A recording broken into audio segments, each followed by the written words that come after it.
That is a good start to the morning right there, folks. Brennan Schuette here with Midwest Outdoors, and we are out here, central Minnesota, chasing crappies. Now, I'm going to show you guys today exactly what I'm using to find them, the electronics, everything to break it down to find these fish on the weed lines, and just the how-to, what to use, everything in between. And at the end, I'm going to show you 2 different recipes how to cook them.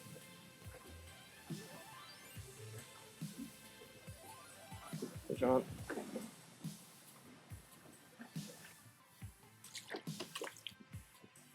Another nice slab. So now all I'm doing is I'm just spot locking right on the outside of these weeds, and I'm staring at my side imaging. Now the reason I'm doing that is I'm trying to stay right on the edge of where this tall coontail and curly leaf pondweed is standing. Now watching that side imaging, I can actually see where there's like an underwater weed point where the fish potentially could be hanging around, and I can actually see if there are fish suspended off the edges of those weeds. And I could see this fish hanging right off the edge, and I pitched right to him. Bam, got a crappie, another one for the live well.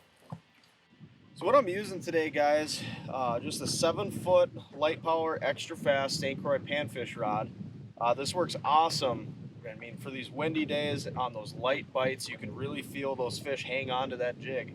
And really all I'm using is a 1/32 ounce VMC Moon Eye jig with just a shad type profile plastic tipped on it.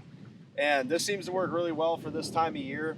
The fish are up into these weeds, and they're gorging on fry, on minnows, little perch. And so the key thing is to use that 1/32 ounce jig. And what that does is that slow falls down into the weeds versus like a 1/16 or a 3/16 ounce, where you're going to get more so snagged up in those weeds. I'm just flipping it out the back of the boat and just slowly retrieving it. And these crappies are just coming out of the weeds, following that jig, and coming up and grabbing it.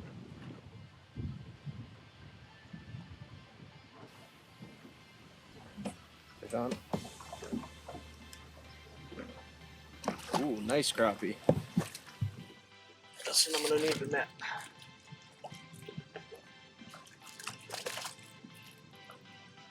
Beautiful fish.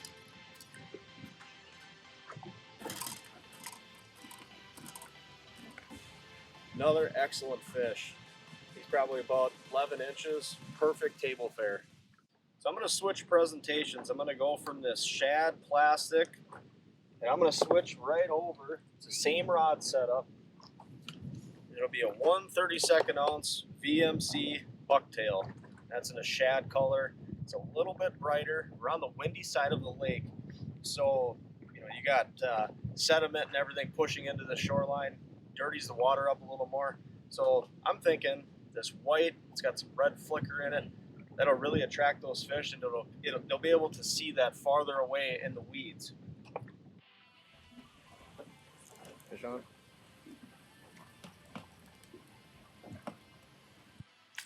So looks like a good one here.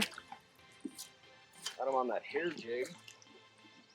Oh, that one deserved the net. All it took was just switching it up, going to a hair jig. That was kind of the main difference right there. Just gives that little bit of extra movement when I'm jigging it through the water column. And I got a fish on. Nice crappie.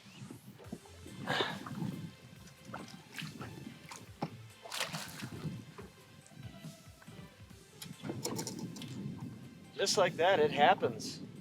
Just making a very subtle change like that by putting that little middle plastic on, that little tail, just can make all the difference in your day of fishing.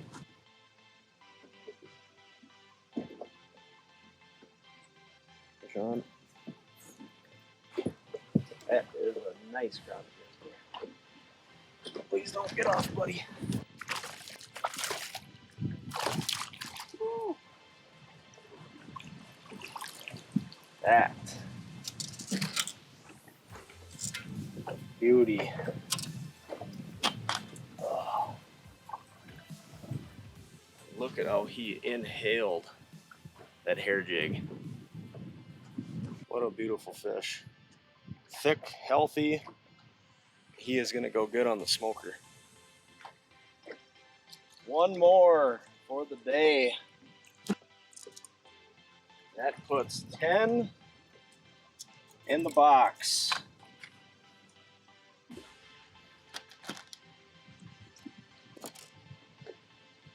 What a fantastic day here in central Minnesota chasing crappies on the weed lines. So much fun, you just can't beat it. And I really hope that this gave you guys some insight on how to target these fish middle of summer, even late summer. Pay attention to those weed lines, learn to use your electronics, target those weed points, target structure, and it's just a blast to come out here in the middle of summer catching slab crappies. I'm Brennan Schuette with Midwest Outdoors. We'll be right back.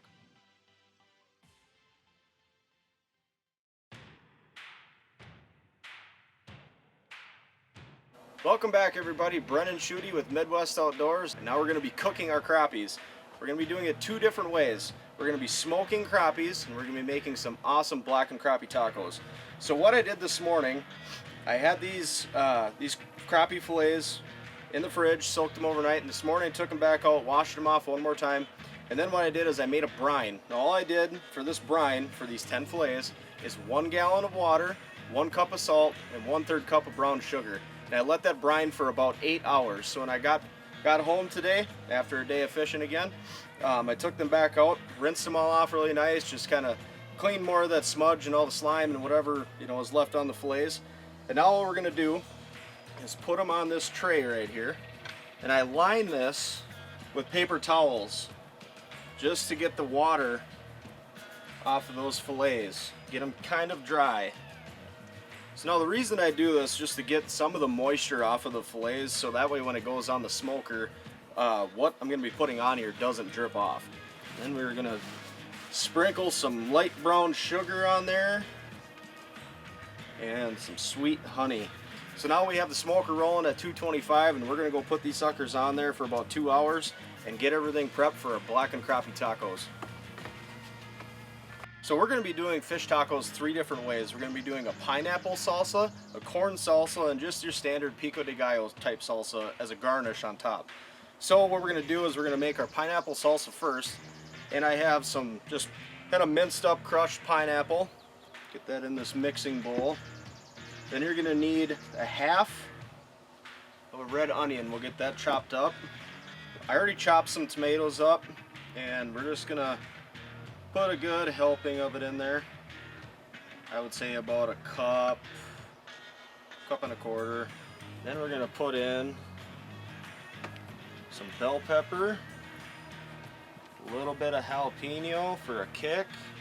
Finish off this pineapple salsa, we're just gonna top it with a little bit of fresh cilantro and some fresh lime juice. So the next one we're going to do is a corn salsa. What I have in this bowl here, just, you know, a can of corn. It's 3-4 cups worth. Just going to dump that all into this mixing bowl. So we got the corn here. We're going to add some bell pepper. Add just a few jalapenos just for that little bit of a kick. And some more onion.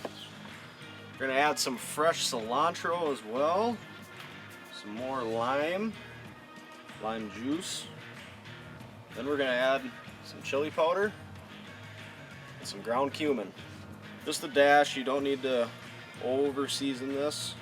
And last but not least, we're just gonna do the standard pico de gallo and, you know, chopped up tomato. We got some diced red onion. We're gonna add a lot of cilantro to this, really pack in that flavor. Some lime juice, and if you want a little heat to it, add some jalapeno, maybe a little green onion, salt and pepper to taste, and we have our garnishes ready for blackened crappie tacos. Now to make blackened crappie, all you need is some blackened Cajun seasoning, and you know, you can do this in the house. We're going to be doing it on the flat top here outside with a cast iron flat top. About 2 sticks of butter on high heat. And all we got to do is evenly coat both sides of these crappie fillets I like to do a light coating, otherwise the Cajun seasoning for me, you know, it can kind of overpower the taste of the fish. So the key to making this blackened crappie is get your cast iron, or if you're just using a normal frying pan, hot as you can. We're gonna add 2 sticks of butter onto this. Now we're gonna add our fish on once this butter has been melted down. We're gonna do them about, I would say 4 to 5 minutes aside until they get a good blackened crisp on the outside of them. So what's a fish taco without fresh flour tortillas? Now typically I do about 1 fillet per taco. Otherwise, when you put all the garnish and everything on, it gets a little full, a little messy. But you can just see how this has such a beautiful crisp to it. We're gonna add our garnishes here. Here's the corn salsa. Add some pineapple salsa. I'm gonna do 1 taco with just the standard pico de gallo. Now that is 3 different flavors of crappie tacos. It's such a great alternative to just always having that standard, you know, deep fried fish. Super flavorful, awesome meal. So we just finished up eating our crappie tacos, and I'm telling you, they were absolutely lights out. There isn't a piece left. Now we're in about 2.5 hours on the smoker for the smoked crappies. We're gonna go get them off, let them cool. Let's go check them out. Now to tell if they're done, kind of my rule of thumb is once the fillets start to curl, just like so, they got a good crisp out on the outside edges of them, they are done. These make a perfect snack. And the best part about it, I mean, they're smoked. You can keep them in the fridge for about 7 days at least. Eat them with crackers, eat them with chips. So keep these recipes in mind the next time you guys are out catching crappies. I'm Brennan Schuette with Midwest Outdoors. We'll catch you on the water.